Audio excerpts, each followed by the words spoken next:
Inside of today's video, we're going to be taking a look at the best 10 brawlers in the game right now. Since the update, there's been a lot of new things, a lot of hypercharges, a lot of balance changes, so we're going to be diving into the meta here. Let's jump into it. Okay, so jumping into the 10th best brawler in the game right now, we have Otis. So Otis didn't receive any type of buffs for the last site balance changes, but I think Otis's kit overall wasn't really affected by the power difference. So I'm going to talk about this a lot when I'm talking about the meta recently, because basically with star powers and gadgets, they weren't actually buffed to really represent their true value. They will in a couple of months time, so that's also shifted things as well, whilst Otis is actually been untouched by this. So also there's just a lot of tanks right now. I don't know, I mention it a lot in the meta, but it is a lot of tanks, especially with the likes of Rosa, and Otis is just that good shutdown brawler. Also with the help of hypercharge, Otis can, well, not simply mute them, but is a good counter to the hypercharge, because the mute basically counters out the hypercharge. You can run away as well safely after you mute them, and I've just been seeing him a lot more, especially talking to Drage.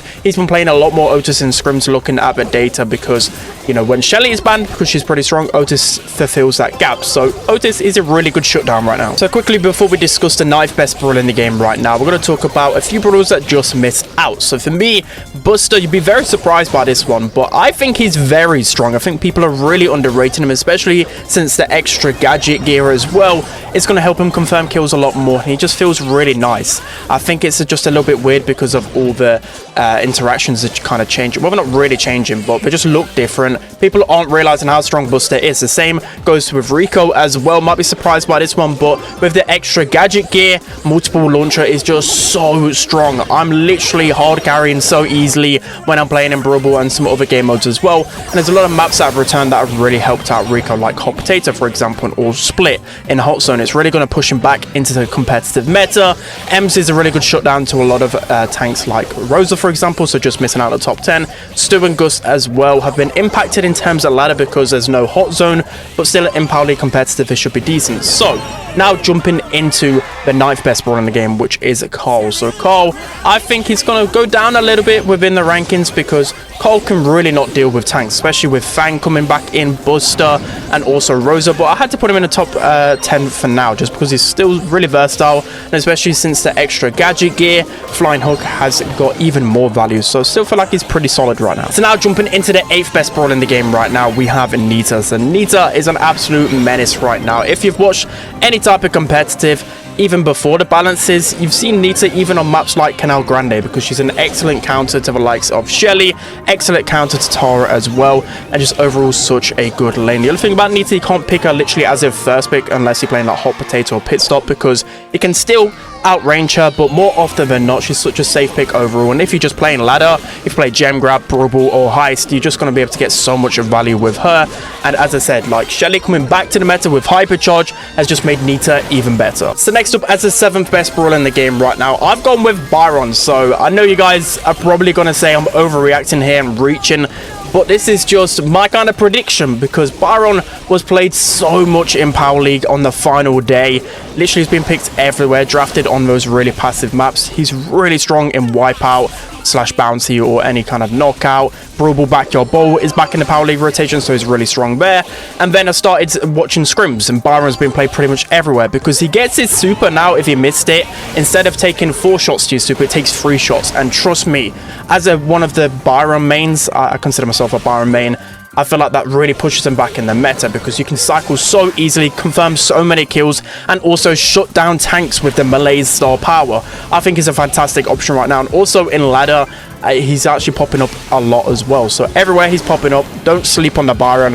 I think he's insane in this meta. So next up, as the 6th best brawler in the game right now, I went with Gray. So the reason why Gray has been pushed up a little bit more is because of that gadget gear. Walking Cane is such a strong, oppressive gadget to have, and the ability to have 4 of those in a game, especially when you look at knockout and bounty, those really quick games, which only last typically like 2 minutes, you're going to get a lot of value out of that gadget. He's really punishing, and I just think it's really strong for him. So he's going to be pushed up a little bit more. Of course, Again, you still got to worry about the likes of Rosa and those really aggressive combinations, but if you have like a Shelly or a Tara on your team, you shouldn't need to worry about that. So as I mentioned, he's really good knockout, wipeout, and also bounty. He's pretty good on some hot zone maps as well, like Split, which is back in the rotation, and he's still pretty decent when looking at certain maps which Throw dominate on, because he's the perfect counter to them. So don't sleep on the Grey. 4 of those walking canes makes him so strong. So next, as the 5th best brawler in the game right now, I went with Bees. So I think Bees ranking has gone up even more right now, because recently, if you missed it, there was a bug fix that actually helped with the Rattled Hive. It's not going to completely make her broken, but it's just a weird interaction which makes it a little bit better. Not only that, I just feel like you really need those shutdown brawlers right now in the meta. That's why Otis has climbed up, that's why Nita's up here, and that's why B is here as well. Also, the extra gadget gear can really help out B with the Rattled Hive if you just want to spam some gadgets, especially on a game mode like Brawl. You can get so much pressure and get a lot of control. Also, you know, damage gear is going to really help out B right now, especially with the buff stats. It's just gonna feel like B hits a lot harder. And I've just seen a lot more in the meta, playing a lot of ladder. She seems to just shut down so much. I know she received 2 pretty hard nerfs within the past 6 months, but I think she's slowly coming to light again, because you can't, well, her typical counters like Mr. P and other mids not really pick too much, so that's allowed B to thrive a lot more. Okay, so jumping into the 4th best brawler in the game right now, you heard me correctly. It is Rosa. So Rosa is an absolutely insane brawler right now. I kind of predicted it when they changed the tank trait. I think it was mid-season last time, about a month ago. But I think she's just catapulting even further in the meta. So the reason why she's so strong, so even in competitive, in Power League, and whatever else, even if you don't draft Rosa, you always got to think of Rosa. It kind of reminds me of the Ashe meta back probably like a year ago, where even if he wasn't drafted, the draft kind of revolves around the potential of that brawler. So she's so scary, and I've just realized even more when I play ladder, because she can just run pretty much into anyone. She's so strong, and I think the right Rosa player can absolutely pop off. You can literally get team wipe after team wipe because of how easy it is to cycle supers. She's really strong on gem grab, especially with the addition of the extra gadget gear. She can just plant even more bushes, and you can even go with the other gadget as well, which is pretty strong on some bushier maps in Brawl.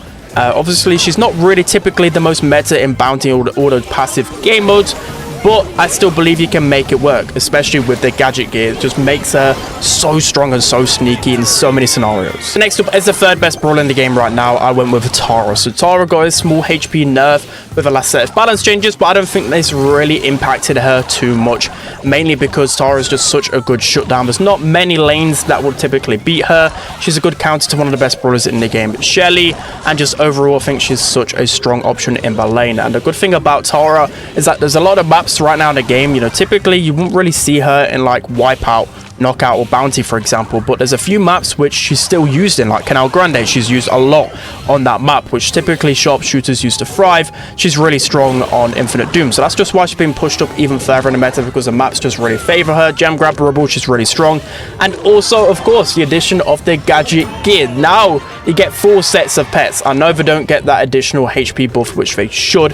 That will actually make it even more broken when that does happen, but still, it wastes an ammo from the opponent, and it can be really annoying to deal with. So I think Tara is probably even better because of that gadget gear. So moving into the 2nd best brawler in the game right now, we still have Crow. So Crow has technically got nerfed within the last few balance changes.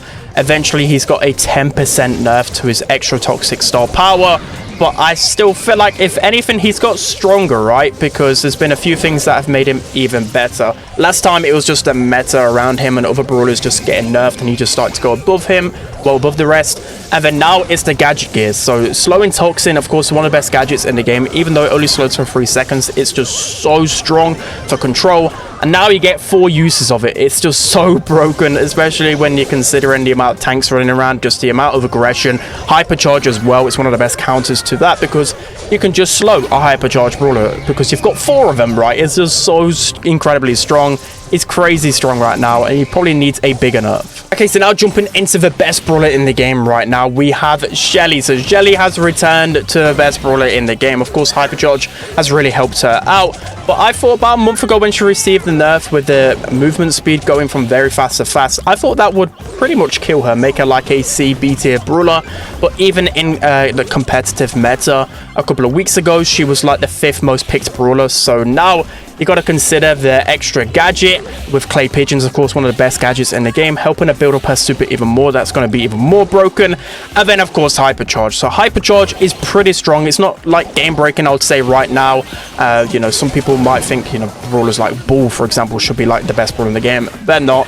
But with Shelly, hypercharge is actually really good because already she's a strong brawler. And then you give her this hypercharge function, she can just cycle it so much easier with the help of the clay pigeons.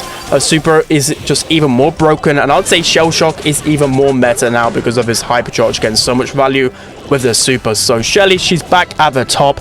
Let me know who you think are the strongest brawlers right now, and of course it's only been like 4 or so days in the meta, so things probably will change, especially as I said, with star powers not being so influential, gadgets as well.